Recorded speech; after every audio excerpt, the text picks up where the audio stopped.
Welcome back, Chappelle. All right, so welcome back to the Chip Chat Room. We're now discussing a very, very big, important topic because today we spent a lot of time talking about your study guide. We spent a lot of time talking about the tests. We spent a lot of time talking about all these different little odds and ends, right? So we also really got into the 5 good emperors and a bunch of these really garbage emperors that were absolutely terrible, right? Which several of them will appear on your test. 2 of the bad emperors will appear on your test. 1 of them will not, all right? And I'm not going to tell you which one. You just need to know all 3 of them, right? So, and I even talked about a couple other ones, like Elagabalus and Caracalla and a couple other guys as well.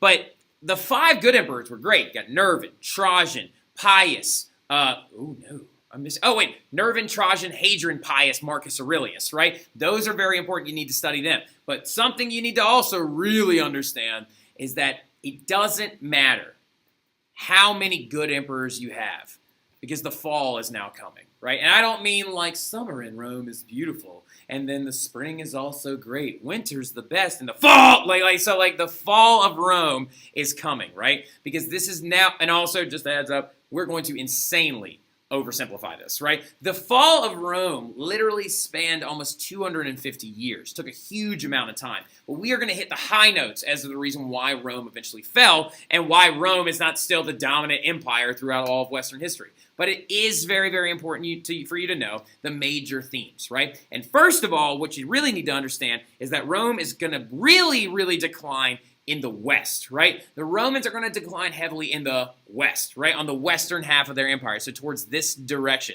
But as you can see, the empire is absolutely huge. Now, Western Rome kind of starts and ends right about there. You would consider Eastern Rome to be Turkey, Greece, and a little bit of North Africa. You would consider Western Rome to be modern-day Britain, France, Spain, Italy, and a little bit of North Africa as well. All right, so that is Rome at its peak, right? At 117 AD, it is at its biggest. But we got some trouble a-brewing in the Roman Empire, right? Because immediately after the death of Marcus Aurelius, right, you got guys like Commodus coming in to take over, the gladiator king. But the problem about it is Rome is becoming much, much more unable to govern itself effectively. They had 70 emperors, 70 different emperors that all but 8 of them died from all but 8 of them died from being murdered by the senators and things like that. So the issue that you have right now in Rome is that all these rulers are coming to power that are absolute terrible people, right? They are unable to govern themselves effectively. So tyrants like Caligula and Nero and Commodus are seizing power. Now, ironically enough, some of y'all who are huge nerds like a Sofia Ferrero will probably be like, wait, but Caligula and Nero were from the Pax Romana. I know, calm down, I'm just using them as an example, right? A tyrant is an aggressive ruler who wants to rule through power and fear, right? So you've got these guys popping up, and they're all being murdered like crazy. Citizens are losing respect for their government en masse, so much so that it leads to this thing known as the crisis of the 3rd century. Now, the 3rd century is going to be the 200s AD. So the moment that Marcus Aurelius pretty much dies, you're going to start leading to these negative emperors. And then in the 3rd century, which is in the 200s AD, now 200 years following the birth of Christ, we talked about today in class how the growth of Christianity is going to be a big thing, and Christ was actually born in the Roman Empire at one point. Now, the thing about it is Rome is in a heap of trouble. They got revolts popping up left and right. You've got these people they've taken over like the Gauls popping up and they're being like, we don't want to be ruled by Romans anymore. You've got like conscript armies getting really upset because they don't get the same equipment that other Roman legionaries do because they're hitting people with rocks and legionaries have gladiuses and stuff like that, right? You've got huge amounts of issues, so much so to the point that 2 rogue states pop up, right? In the northwest of Rome towards Gaul and Britain, and then in the east of Rome towards Greece, these 2 like states pop up where they're like, we are no longer a part of the Roman Empire. We are our own state. We're going to keep all the stuff that Rome built, but we're our own state now. And people are invading the edges of the empire, right? But then enter this guy, Diocletian, right? Diocletian shows up, and he's a heavily debated figure. Because is he a scumbag or is he an absolute savior, right? Because the big thing he does is he uses the military to go in and bring those 2 rogue states back into the empire, right? He destroys the revolts, he kills their leaders, brings them back into the empire, and then to make it more easily managed, Diocletian decides to divide, get it? Diocletian divides the empire into 4 separate parts, right? Each part being led by a governor, and this would make it easy, or a supreme governor that reports to their other governors. So he's basically creating an effective bureaucratic system, right? He saved the empire from crumbling completely because you've got these little people that are trying to attack the borders, like the Germanics people, and the Huns are going to be really bad later. But like all these other people that are kind of like ding, ding, ding, ding, ding, and they're just like really, really pestering the ever-loving daylights out of the edges of the empire, right? So Diocletian takes the empire and divides it into 4 separate parts, right? He just goes wham, wham, wham, wham, wham, and divides it into all these different parts. And then following this entire thing, he retires. He retires and he goes off to become a farmer, just like Cincinnatus, right? This is very, very important, okay? This is a big thing. He retires to go become a farmer, just like Cincinnatus. And then an emperor would actually rise up in his place, right? They tried to give back to the Republic. It didn't work out, and then an emperor pops up again because that is just what this is. It's the empire period, right? Now, he's awesome for saving the empire, but he also had 3,000, over 3,000, almost 4,000 Christians executed in the Colosseum. Right? He would have these massive games where in the middle, like little halftime shows or whatever, they would be like, okay, well, we also have a lot of Christians to execute today. So he was a huge persecutor of the Christians, right? He would have them tied to logs like this with their hands behind their back in the middle of the Colosseum, and they would release lions that hadn't eaten in several days to go out there and kill them and eat them in front of the Roman people who were all eating bread and going, "Rah!" and like cheering because they're so excited that these Christians are being executed by Diocletian. He had some of them burned as like on these large posts. Diocletian, not a good person in the Christian faith. He's cool for when he like saves the empire from crumbling, but he also kind of killed 3,500 people by letting So anyway, then you're going to have some more civil wars pop up, right? Civil unrest is a major theme of the fall of Rome as well. Until that's Keanu Reeves. All right, so like not this Constantine, but that Constantine shows up, all right? So this Constantine is a very all-important ruler. Constantine shows up, and he retakes the entire empire. He was the leader of the furthest Western Roman state, right? And he sees that a couple of the other states are going to try and take over the entirety of the empire. So he says, no, no, no. And he goes over there and takes over the entire thing and becomes the next emperor following Diocletian's chop up of the empire, right?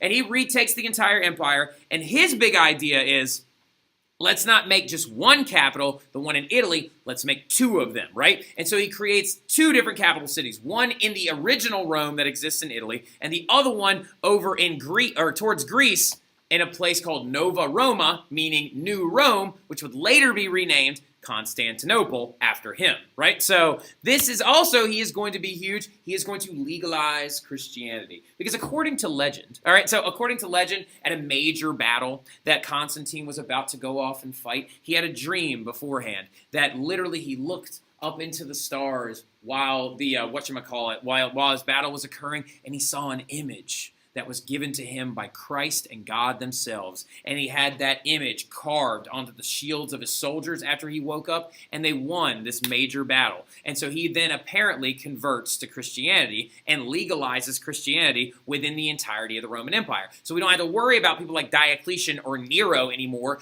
killing Christians and like having them sacrificed and burning them and chopping them up and then doing all this other crazy stuff. Now we get to actually have legalized Christianity through the entire Roman Empire. And a big reason why Christianity is as big as it is today is because of Constantine and his Edict of Milan is what it's called. The Edict of Milan, where he actually makes Christianity completely legal. And then also at the Council of Nicaea, they literally create some of the very first complete texts of the Holy Bible, right? So he establishes also a co-rule system based when needed. Sometimes he was like, maybe if we have a lot of revolts going on, we'll have two rulers. And maybe we only need one. A lot of it really just depended on the situation. But he's very important for legalizing Christianity and establishing a second capital, right? The one at Nova Roma.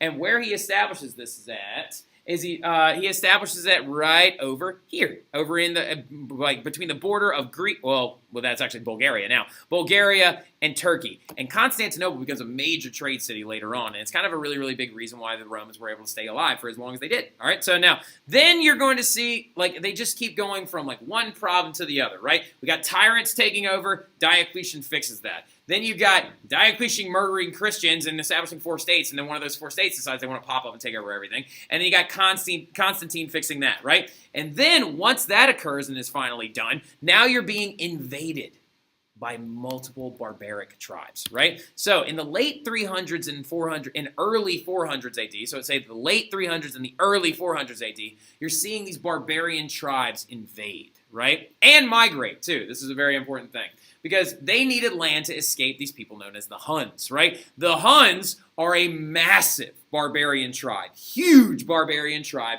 led by this guy named Attila the Hun, right? And Attila the Hun leads a huge marauding force of these people known as Huns coming out of what is modern-day Russia, right? So, and they are sweeping down through Russia, going into where the outskirts of where the Roman territory is, right? And since other groups of barbarians are running away from Attila, they're migrating into, oh wait, okay, no, let's clear this. Okay, so you got Attila out here, right? We're going to be like, oh, there's Attila, right? Attila the Hun is going to be out here, and the Roman Empire, kind of the outskirts of it are like right around this dotted line, right? So they like exist right about there. Now, it would be stupid to think that there aren't people that live here and here and here and here and here and here and here and here and here. These are other barbarian tribes, like the Germanics or the Goths or the Vandals or other people that live out that way. So as Attila's forces are invading, taking more land, and destroying other barbarian communities, these people are going to be like, I want to get away. And they're like running away from Attila, and they're migrating into the Roman Empire, right? That means the Romans now have to try and figure out ways to assimilate these people in. Also, some of them are going to invade, and they're going to get furious when the Romans don't actually help them escape Attila. And Attila at one point actually was right here and actually threatened to take over the entire eastern half of Rome, until apparently one of the popes, earliest popes or something like that, one of the earliest Christian figures, you'll have to ask Mr. Mathern about it, and I'll get him to tell you the story in class. But apparently, he saw God, and he paid Attila's ransom or something crazy happened. But Attila literally held Rome captive and said, if you don't do whatever, then I'm going to take over all of Rome. And they were like, please don't do that. And they actually paid this ransom off, and Attila would then go back, and he got married that night, and then he died. All right, so it's crazy. Now, anyway, the Huns though, the Huns are, oh, that's the Pope. Speaking of Mr. Mathern. Now, big thing about it though is Attila is invading out of Russia, right? And so they're moving these other barbarian tribes forward, and as these barbarian tribes are looking for more land, some of them will begin to invade, right? So some of the Germanic tribes, like the Visigoths, begin to invade the eastern borders of the Roman Empire. Then you got the Vandals that show up, right? The Vandals actually showed up and went straight into the city of Rome and completely sacked it and attacked it in 406 BC, right? And the Vandals took items, destroyed monuments, and killed a lot of people. And the reason why you refer to someone destroying property just for the sake of destroying it and not actually getting anything out of it, we call that vandalism, right? Because when the Vandals showed up in 406, they destroyed Roman monuments, not for the wealth of it, but just to do it, right? Because they were so furious that the Romans were not aiding other barbaric tribes, and they also knew that Rome was home to a lot of different stuff, a lot of different goods, a lot of different materials, a lot of different wealth, so they invaded Rome to try and take all that stuff, right? So they took items, they destroyed everything, and that's why we refer to it as vandalism, right? And so due to these barbarian migrations and due to all this movement of people throughout Rome, the economy is going to begin to suffer in Western Rome, particularly in Western Rome. Eastern Rome is actually kind of doing fine. So now, in Western Rome, the economy begins to suffer, and trade is going to begin to decline because of the movement of all these people around. Trade begins to suffer. The Roman roads that were so great don't get traveled as much because of all this chaos and stuff going on. And also, since trade is declining, money is losing value because it's not being minted as often. The price of food is going to rise as well. And then so to try and fix this problem, the government tries to coin as much money as it possibly can. So now inflation skyrockets, right? So now you've got Roman money that's worth almost nothing. And then this gigantic idiot shows up, right? Theodosius. Theodosius right here shows up and decides, we need to permanently split the Roman Empire in half. He's a dummy, all right? So he's not that bright, apparently, because he decides to, get it, banana split, split the empire into two complete sides so that they can apparently effectively, do their own thing. He divided the leadership of the empire, and so he made it so there was an emperor in the west, and then there was an emperor in the east, right? He led the east, and he let somebody else lead the west, and what ends up occurring is the western half of Rome is unfortunately going to fall, right? The eastern half of Rome kept continuing forward, and then the eastern half of Rome, following Theodosius, is going to fall when they are taken over completely by the Ostrogoths, right? And then all these other barbarian tribes are going to begin to invade the borders. They're going to destroy other Roman monuments, artifacts, their cities, then burn them to the ground, and they kind of just take out this aggression that they had against Rome over hundreds and hundreds of years, right? And this is huge. You got to make sure you know these things, because this is a fill-in-the-blank question, okay? Western Rome, this side of Rome, is going to officially fall in 476 AD to the Ostrogoths, right? The Ostrogoths come in and take it over completely, and they elect an Ostrogoth king who then begins to rule over what was formerly Rome, and the Roman Empire is now torched and gone, right? So in 476 AD, Rome goes kaput, right? So by 500 AD, the Roman Empire is now being broken up amongst other barbarian tribes. You have the Franks out where France is now. You have the Visigoths out towards Spain. You have the Germanics up towards Germany. You have the Angles out in England, right? So you have all these groups that are breaking it up into other smaller kingdoms. And the eastern half of Rome, though, the eastern half, is going to truck on until 1453, and they're going to be completely fine.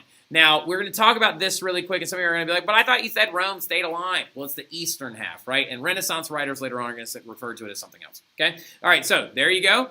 That is it. Western Rome falls in 476 BC due to a lot of rebellion, a lot of revolt, bad rulers, persecution of Christians, and then another ruler takes over and tries to save everything. Then we got multiple things, and they split the whole thing in half. It's a big issue, all right? We'll talk about this stuff before you take your test. Make sure you study really well. I'll see you guys later. Y'all have a good one.